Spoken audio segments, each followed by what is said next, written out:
পুজোর আমেজ শেষ, আমাদের ঘোরাফেরাও শেষ, পুজোর আনন্দ শেষ, এখন একটু নর্মাল লাইফ, তাই না মাম্মা?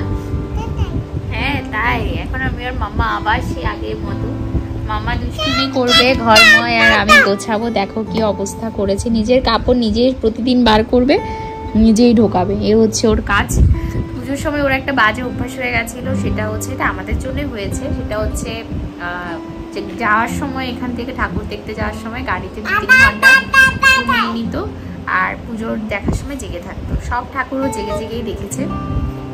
সে অভ্যেসটা এখনও রয়ে গেছে, 8টার সময় ঘুমিয়ে পড়ে, ওদিকে আবার 11টার সময় উঠে যায়, উঠে 2-3 ঘন্টা জেগে থাকে, তারপর আবার এই হচ্ছে ওর ডিউটি।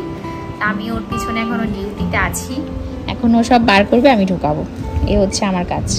টাটা করে দাও, উম্মা করে দাও, উইলি বাবালি, টাটা।